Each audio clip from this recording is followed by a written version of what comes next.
नमस्कार दोस्तों, आप सभी लोगों का हार्दिक स्वागत है मेरे YouTube चैनल पे।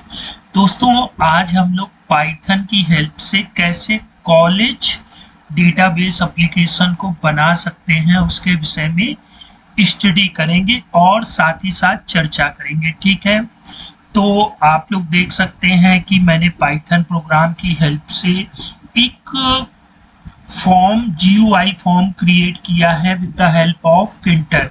यहाँ पर क्रिएट क्लास भी है, शो अल्टर क्लास भी है और इंपोर्ट एक्सपोर्ट भी है। मतलब हम एक्सेल सीट से भी डेटा को इंपोर्ट करा सकते हैं। तो पहले हम लोग पूरी फंक्शनैलिटी को समझ लेते हैं, फिर ये कोड कैसे वर्क कर रहा है उस पर चर्चा करेंगे। ठीक है, तो हमारा जो प्रोग्राम है वो यहाँ पर सेव है। अभी आप यहाँ पर देखिए कोई भी .db की फाइल नहीं है।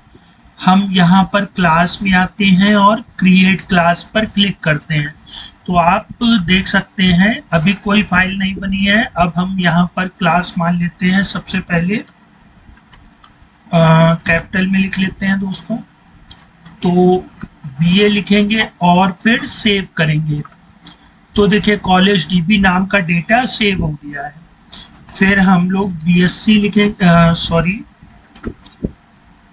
BSc लेंगे और जैसे ही सेव करेंगे तो देखिए डेटा सेव्ड सक्सेसफुली और 2 सेकंड के अंतराल में वो चीज जो मैसेज था वो चला गया। अब हम अगर वापस से BA सेव करते हैं तो देखिए नेम ऑलरेडी एग्जिस्ट, तो ये BA को सेव नहीं होने देगा। तो BA BSc हो गया है। अब हम लोग यहाँ पर BCom ले लेते हैं और इसको जब सेव करेंगे तो डेटा सेव सक्सेसफुली और 2 सेकंड बाद मैसेज रिमूव हो जाएगा। फिर इसके बाद हम लोग यहाँ पर MA ले लेंगे, फिर MSc ले लेंगे और इसके बाद MCom ले लेंगे। ठीक है, इतना हम लोगों ने फीड कर लिया। अब हम लोग जरा शो अल्टर क्लास करते हैं। तो ये देखिए यहाँ पर हमारे सामने एक ट्री व्यू स्ट्रक्चर आ जाएगा। मैंने BA को सेलेक्ट किया तो यहाँ BA देखिए आ गया। ये अपडेट, डिलीट, प्रिंट डेटा और एक्सपोर्ट टू एक्सेल, ये 4 बटनें ऑलरेडी मैंने बना रखी हैं। आप BSc की जगह मान लेते हैं कि हमें BSc 6 लिखना है। ठीक है, तो BSc 6 लिखा और मैंने अपडेट कर दिया। तो ये देखिए रिकॉर्ड अपडेट सक्सेसफुली और BSc 6 हो गया। अब मुझे BSc 6 डिलीट करना है तो हम लोग यहाँ से डिलीट भी कर सकते हैं, रिकॉर्ड डिलीटेड सक्सेसफुली। अगर आपको इस डेटा को प्रिंट करना है तो इस तरह से हम लोग प्रिंट प्रीव्यू भी देख सकते हैं। अगर आपको इस डेटा को एक्सेल में ले जाना है तो हम लोग एक्सपोर्ट टू एक्सेल पर क्लिक करेंगे, data exported to college data .xlsx, और थोड़ी ही देर में ये देखिए दोस्तों हमारे सामने जो हमने डेटा फिल किया था वो डेटा एक्सेल सीट में ओपन हो रहा है। ये थोड़ा सा टाइम लेगा और यहाँ पर भी आप देख सकते हैं college_data.xlsx की फाइल जनरेट हो गई है और जो डेटा था वो यहाँ पर आ गया है। ठीक है, अब हम लोग चाहें तो इसको डिलीट भी कर सकते हैं। अब वापस से प्रोग्राम में आते हैं। अब जरा हम लोग इंपोर्ट एक्सपोर्ट, तो अब मान लेते हैं हमें क्लास को एक्सेल सीट से अपने डेटाबेस में इंपोर्ट कराना है। तो यहाँ पर हम लोग सबसे पहले क्रिएट एक्सेल टेम्पलेट पर क्लिक करेंगे। तो जैसे ही आप एक्सेल टेम्पलेट पर क्लिक करेंगे तो ये college_टेम्पलेट की एक्सेल सीट हमारे सामने ओपन हो जाएगी। यहाँ पर ये मैसेज आ रहा होगा। ठीक है, अब मैंने ये कॉलेज वाली जो टेम्पलेट है इसको ओपन कर लिया है। ये थोड़ा सा टाइम लेगी दोस्तों। ठीक है, तो अब यहाँ पर अब आप अभी देखिए सिर्फ BA BCom MA MSc MCom है। ठीक है, हम लोग यहाँ पर प्रैक्टिकल के लिए BA 1 से लेकर के और BA 247 तक के डेटा को इंपोर्ट करा लेते हैं। अभी तो हम लोग सिर्फ और सिर्फ प्रैक्टिस कर रहे हैं। ये डेटा मैंने एक्सेल टेम्पलेट बना करके इसको सेव कर लिया। अब हम लोग क्या करेंगे, क्लास में जाएंगे, इंपोर्ट एक्सेल डेटा। तो ये सबसे पहले हमसे क्या पूछेगा कि कहाँ पर आपकी एक्सेल सीट है।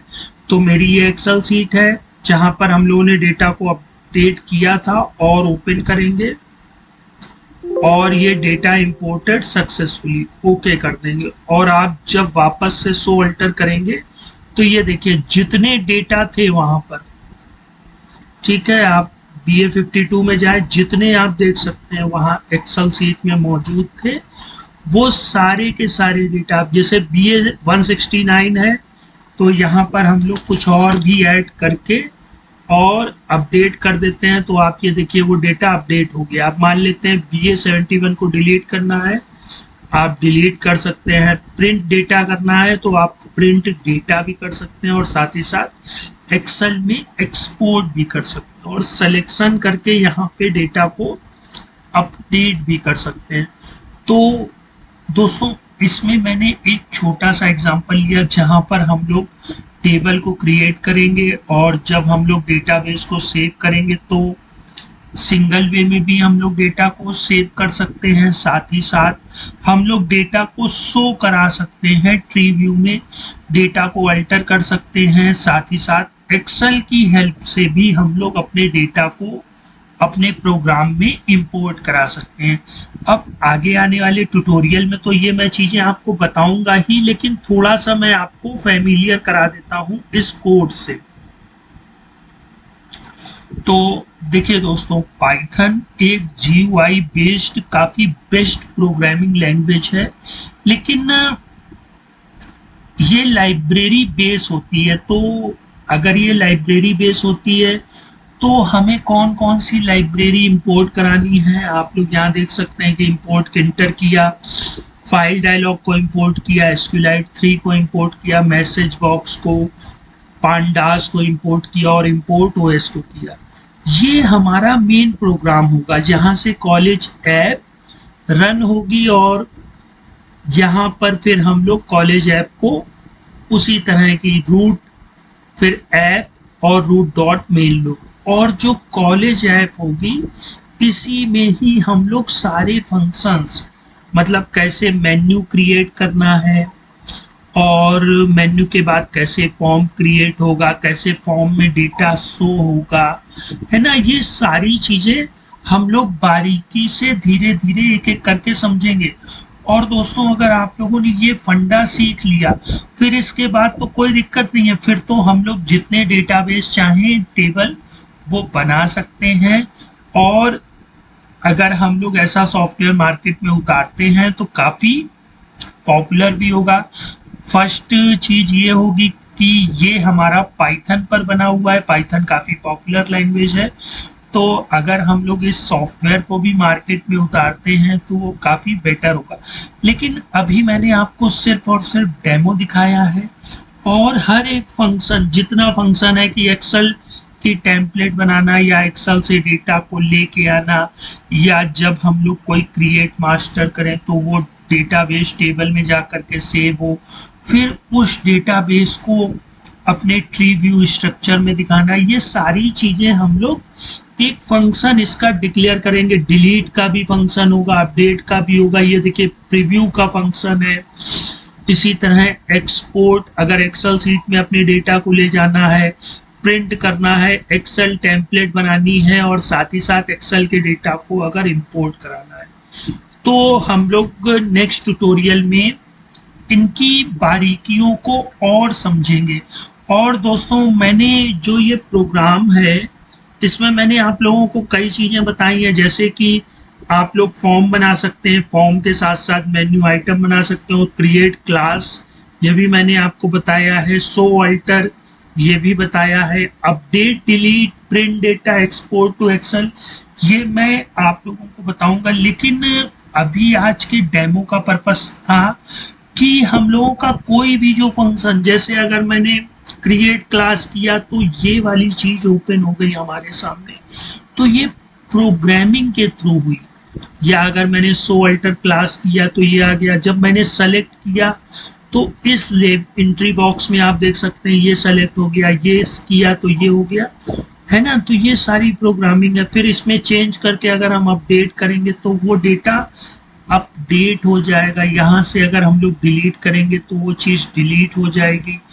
प्रिंट करेंगे तो उसका फंक्शन अलग होगा। अगर एक्सपोर्ट करेंगे तो उसका फंक्शन अलग होगा। इसी तरह अगर हम लोग टेम्पलेट बनाएंगे तो उसका फंक्शन अलग होगा। जहाँ पर हमारा प्रोग्राम सेव होगा वहाँ पर एक्सेल की टेम्पलेट बन जाएगी।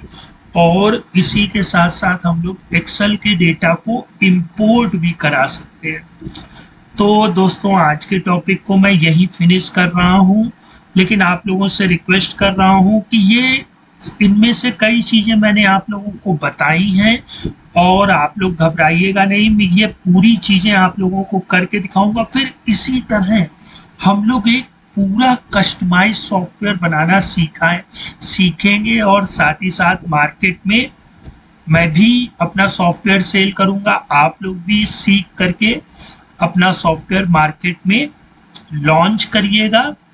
ठीक है, मुझसे जितनी हेल्प हो पाएगी मैं आप लोगों की हेल्प जरूर करूंगा और हम लोग टैली से बेटर प्रोग्राम बनाएंगे दोस्तों। ठीक है, तो धीरे धीरे चीज़ों को हम लोग अंडरस्टैंड करेंगे। देखिए टैली कस्टमाइजेशन का जो प्लेलिस्ट है, जो ट्यूटोरियल है, वो तो चलता ही रहेगा, लेकिन उसके साथ साथ हम लोग पाइथन को भी सीखेंगे। तो थर्सडे और फ्राइडे मैं सिर्फ और सिर्फ पाइथन को समर्पित कर रहा हूँ। और इसके अलावा आप लोग जो ये वाली सीरीज होगी इसमें कहीं कोई प्रॉब्लम हो या इस प्रोग्राम को अगर हम लोग और कोई बेटर ढंग दे सकते हैं तो भी नीचे कमेंट बॉक्स में कमेंट करिएगा और बिल्कुल परेशान मत होइएगा। ये पूरी चीज़ें मैं आप लोगों को बिल्कुल डीपली एक एक चीज़ समझाऊंगा। ठीक है, तो दोस्तों अब हम लोग विदा लेते हैं और नेक्स्ट टाइम मिलते हैं। तब तक आप लोग अपना ख्याल रखिएगा। गुड बाय दोस्तों।